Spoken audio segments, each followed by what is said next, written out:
chers frères et sœurs dans le Christ.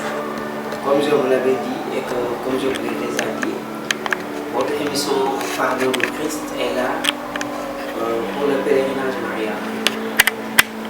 Un grand événement de foi, un grand événement spirituel qui se fait chaque année.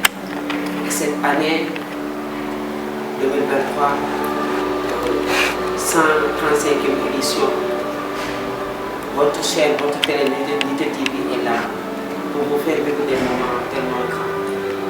Et sur ce, on a eu la grâce de visiter la communauté des Pères de Saint-Jean, qui sont des pères bien dévoués, qui sont dans Poponguine, que bon nombre de gens même ne connaissent pas. Il y a des gens qui peuvent venir à Poponguine faire leur pèlerinage jusqu'à rentrer chez eux. Seulement ils peuvent voir les appartements, mais ils ne sauront pas qui sont ces pères.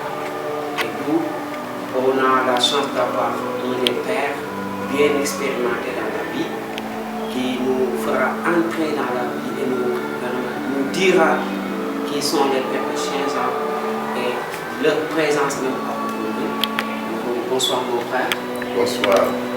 Et bonne fête de la Pentecôte. Merci beaucoup. Vous allez vous présenter, dire aux téléspectateurs qui ne vous connaissent pas encore qui vous êtes et dans l'église et même au niveau. Eh bien, je suis Père Bernard de la Croix Sceaux. Je suis dans la communauté des frères ici à Poponguine. Je suis revenu cette année, mais j'avais déjà vécu ici de 2006 à 2011.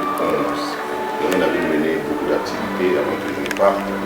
Donc, je suis revenu cette année et pour continuer la mission qu'on avait reçue du cardinal Tiandou en 1986. Parce que la communauté est arrivée ici au sanctuaire marial en 1986. Monseigneur Tiandou avait voulu confier l'accueil du sanctuaire marial national à la communauté Saint-Jean et nous avait demandé d'œuvrer pour la formation des jeunes chrétiens, des jeunes cadres et surtout de tenir aussi la paroisse de Poponguine. Donc nous accueillons et nous avons au milieu de nous un responsable qui est responsable du sanctuaire même, voilà.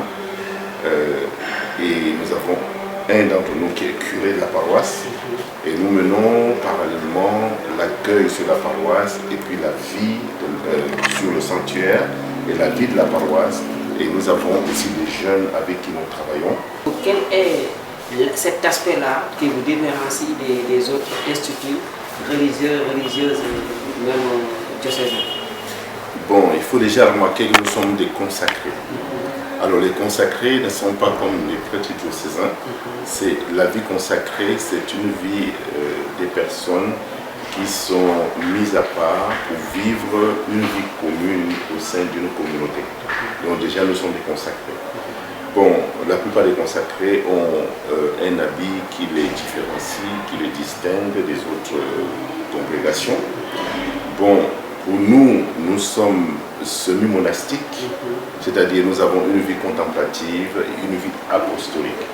La vie contemplative signifie que nous prenons beaucoup de temps de prière, de méditation de la parole de Dieu, et le reste du temps est déployé, on le déploie sur le terrain apostolique pour accomplir des activités apostoliques.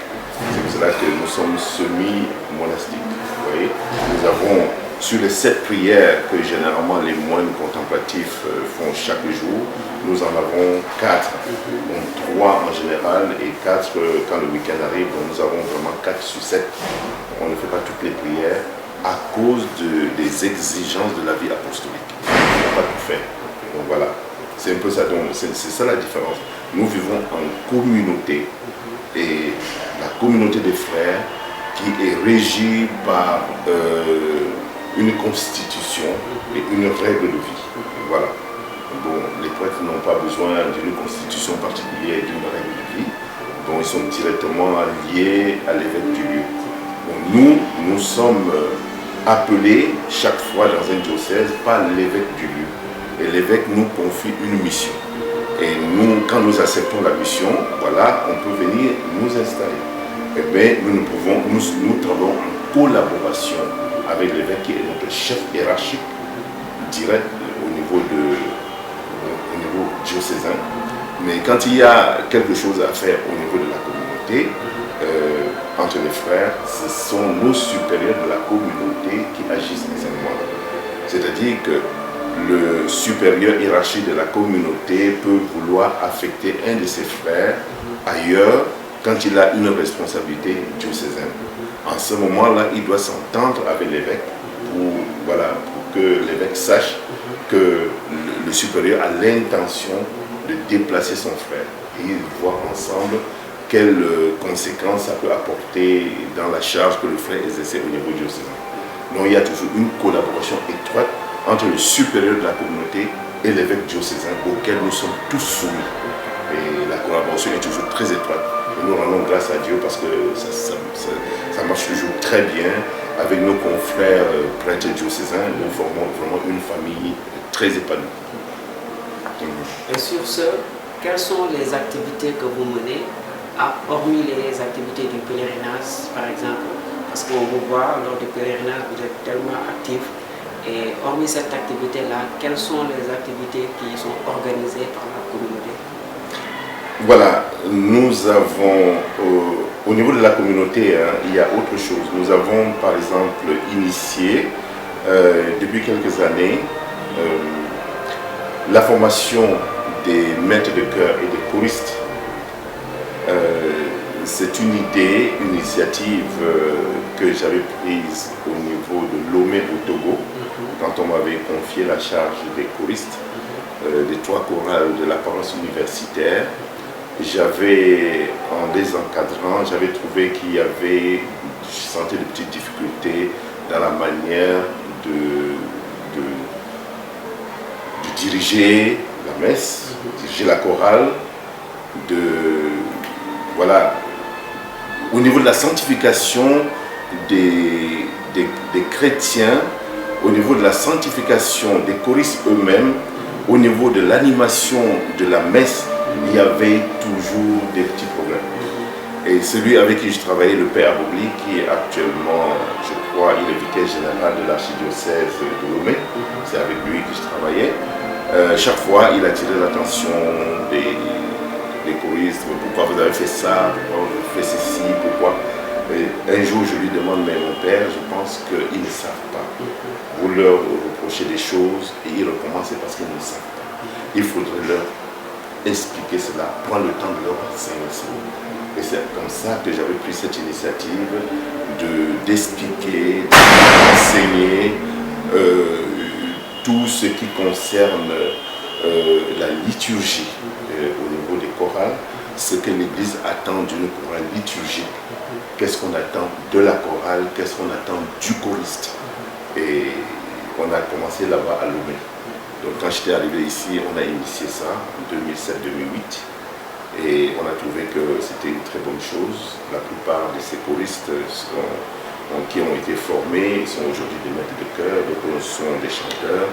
Et vraiment, grâce à Dieu pour cette fécondité. Alors, c'est ce qu'on avait initié et ça a marché même après mon départ, ça marchait toujours très bien. Et là, c'est l'occasion pour moi de rendre grâce vraiment au Seigneur pour toutes les personnes qui ont soutenu cette activité pour que ça continue même après mon départ. Voilà. Donc je suis revenu et on m'a dit il faut recommencer la session pour redonner l'esprit du départ. Donc, quel est l'esprit? Dans quel esprit vous aviez vraiment mis sur pied cette session de formation? Il faudrait que tout le monde maintenant, tous les maîtres de chœur, puissent vraiment être imprégnés de l'esprit du départ. Voilà, l'esprit de cette session.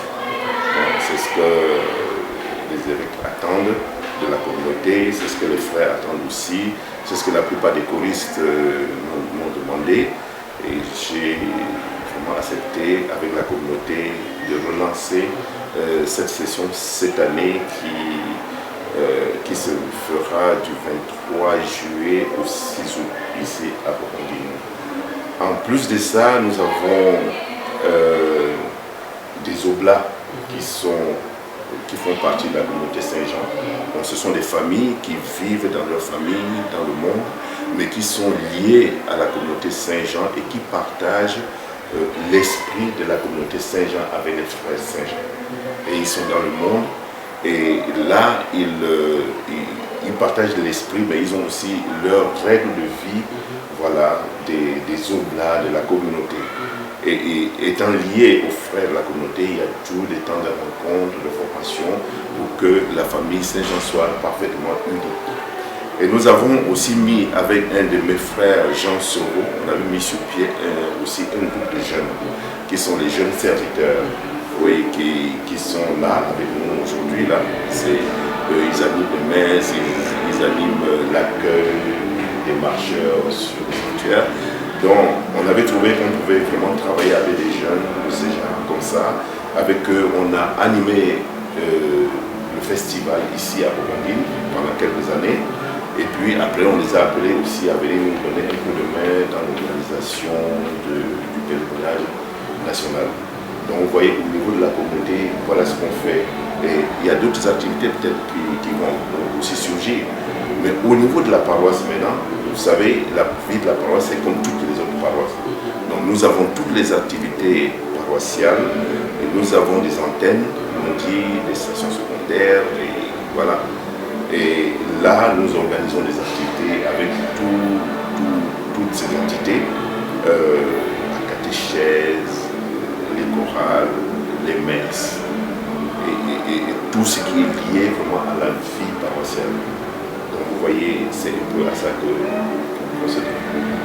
Et Padre, on a vu que pour cette année, le pèlerinage de cette année, le thème qui est pris, c'est quand la Vierge Maman Marie est allée rendre visite à sa cousine Elisabeth, fraîchement en état enceinte, elle est partie, elle a gravi la montagne vers la région montagneuse. Arrivée c'est Elisabeth, donc cette belle parole dont Elisabeth lui a dit et qui est le thème même de ce pèlerinage, comment m'est-il donné que la mère de notre Seigneur vienne jusqu'à moi? Personnellement, en tant qu'un prêtre semi-contemplatif, quel est l'enseignement que vous allez donner à la jeunesse d'aujourd'hui pour qu'il en tire un enseignement pour donner un sens à leur engagement? Ah, très bien. Et voilà. Ce verset a déjà quelque chose qui précède. Quand on doit méditer un verset de la parole de Dieu, il est toujours important de voir ce qui précède et ce qui suit pour bien fixer le verset et chercher à bien comprendre. Voilà, pour bien comprendre l'enjeu, c'est bien de voir ce qui précède. Alors, qu'est-ce qui précède d'abord? Ce qui précède, c'est l'Annonciation. Alors, à l'Annonciation, l'ange Gabriel rencontre la Vierge Marie et lui demande: est-ce que tu voudrais bien prendre l'enfant de Dieu dans ton sein? Et elle était libre, la Vierge Marie, totalement libre de dire oui ou non. Parce qu'elle est une personne douée d'une volonté, d'une capacité de choisir. Donc elle pouvait dire oui, elle pouvait dire non. Elle a choisi de dire oui. Et quand elle a choisi de dire oui, le problème maintenant se posait de savoir comment cela devait se passer. Elle a posé la question, on a dit: l'Esprit Saint viendra sur toi, et la puissance du Très-Haut te prendra sous son nom. Donc la Vierge Marie est déjà investie de l'Esprit Saint, et c'est l'Esprit Saint qui investit la Vierge Marie et grève dans son sein l'enfant Jésus. Donc la Vierge Marie a conçu, non pas avec la force séminale masculine, mais plutôt avec la puissance de l'Esprit Saint. Elle est déjà remplie de l'Esprit Saint. L'enfant est greffé dans son sein. Maintenant on dit: elle gravit la montagne en hâte. Mais la montagne en hâte, vous voyez ça? C'est pour dire, quand nous portons Dieu dans notre cœur, quand nous nous laissons habiter par Dieu lui-même, nous n'avons plus de fatigue dans notre vie. Le plus souvent, on se fatigue beaucoup dans cette vie et on ne peut plus exercer la charité, on ne peut plus rendre les autres heureux, tout simplement, parce que nous ne sommes pas vraiment le porte-Dieu. La Vierge Marie était l'ostensoir vivant qui portait Jésus en son sein, et c'est pour cela qu'elle avait toutes les forces nécessaires pour gravir la montagne. Ensuite, elle allait où? Elle allait chez sa cousine Élisabeth. Alors, qu'est-ce qui l'a poussée encore? Elle était sous une attraction. Et c'est quelle attraction? Cette attraction, c'est la charité fraternelle. Elle voulait absolument rendre service à sa cousine Élisabeth, qui était isolée parce qu'elle était stérile. Il faut se rendre compte en ce moment-là, au moment où Jésus arrivait au milieu de nous, une femme stérile, un couple stérile était considéré comme un couple maudit et donc isolé, et personne ne pouvait leur rendre visite. Et la Vierge Marie s'est rendue compte que si tel est le cas, c'est sûr que comme personne ne leur rend visite, elle doit avoir besoin de quelqu'un pour l'aider. Donc elle était animée dans son cœur par cette charité fraternelle qui la propulsait vers sa cousine. Vous voyez, c'est ça.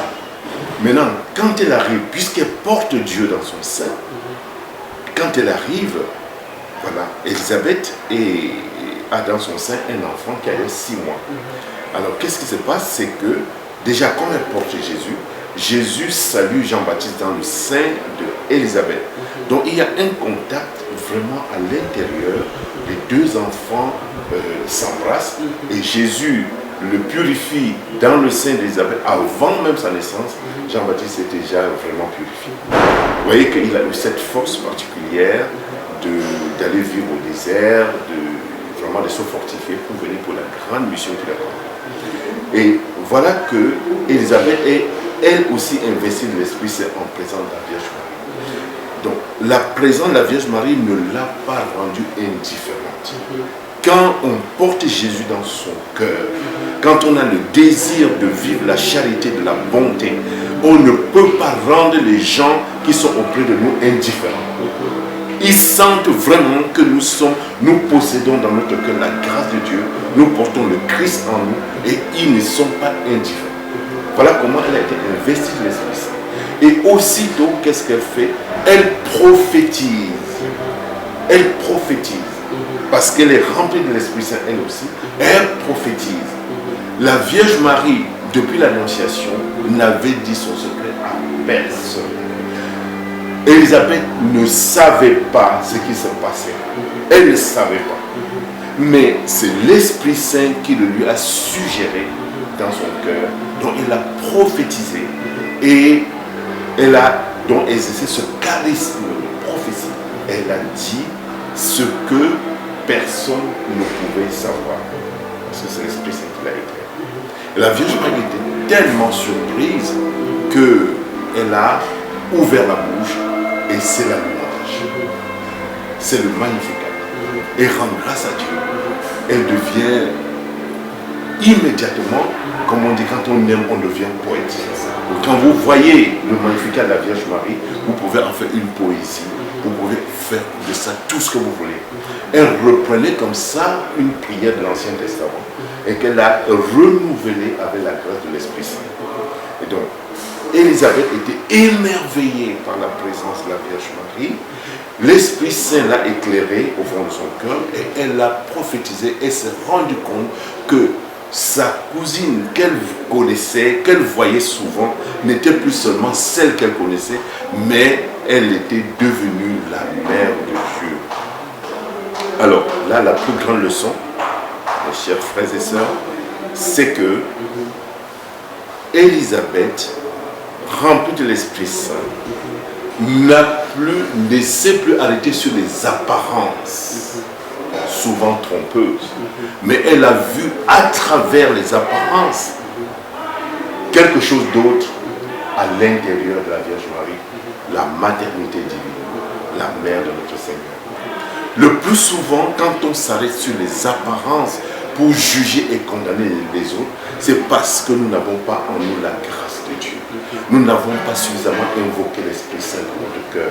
Nous ne prions pas suffisamment au fond de notre cœur pour que l'Esprit Saint nous éclaire, afin que nous puissions ne pas nous arrêter sur les apparences trompeuses, mais aller à l'intérieur pour découvrir la beauté de la création qui habite tout en nous. Et c'est l'une des leçons que la Vierge Marie veut donner ici. Et le Seigneur veut nous montrer ça. Soyez remplis de l'Esprit Saint et ne jugez plus sur les apparences, jugez selon le cœur. Dieu ne juge pas sur les apparences, Dieu juge les cœurs. Et si nous sommes suffisamment, vraiment remplis de l'Esprit Saint, on ira toujours au-delà des apparences pour toucher ce qui est plus profond dans le cœur de l'homme. Vous vous rendez compte, je vous donne un exemple. C'est un jeune rédemptoriste qu'on appelait Marcel Vann, qui avait une amie au ciel qui s'appelait Thérèse de l'Enfant Jésus, et qui parlait avec Sainte Thérèse de l'Enfant Jésus tout le temps, et qui est finalement arrivé dans un couvent de religieux chez les rédemptoristes. Et quand il avait l'habitude de critiquer les prêtres, de critiquer les gens qu'il rencontrait, et quand il entre dans le couvent chez les rédemptoristes, il se met à critiquer les frères de la communauté, en disant à Thérèse, mais tu vois, même dans la communauté religieuse, regarde comment les frères vivent, regarde tout ce qui se passe et tout ça. Qu'est-ce que Thérèse lui dit? Thérèse lui dit, Marcel, il faut avoir les yeux de saint pour voir la sainteté chez les frères, malgré leurs défauts extérieurs. Voilà. Il faut avoir les yeux de saint pour voir la sainteté chez les frères, malgré leurs défauts extérieurs. La plupart d'entre nous, nous n'avons pas les yeux des saints. Et on s'arrête tout le temps sur les apparences. On critique, on juge, on condamne.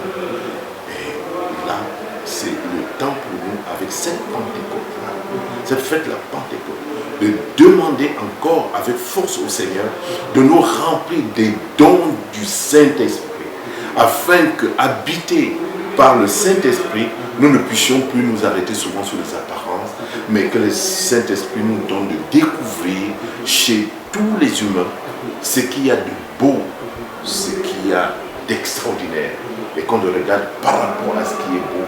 Et c'est en appréciant quelqu'un dans ce qui est beau dans sa vie que la personne peut éloigner ce qui n'est pas beau.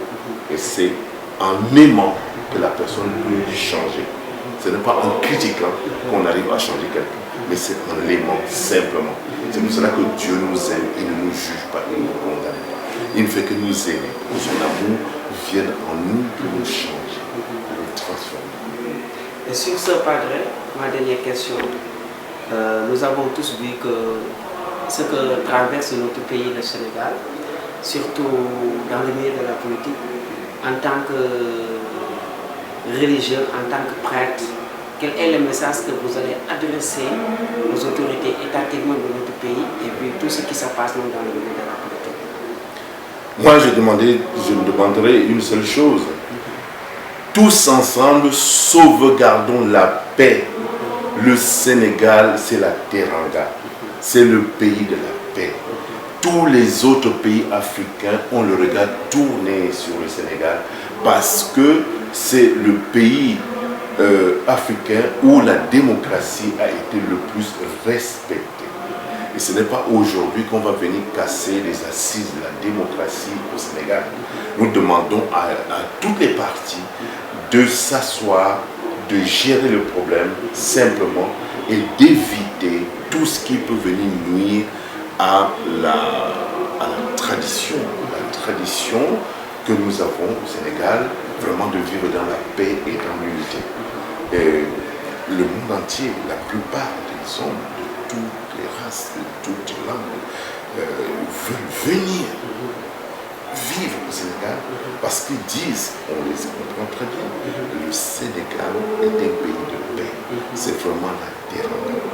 Nous n'avons vraiment aucun profit à soulever des problèmes qui viendraient nuire à cette paix qui est l'apanage de tous les Sénégalais et qui donne au Sénégal vraiment un poids exceptionnel ici en Afrique.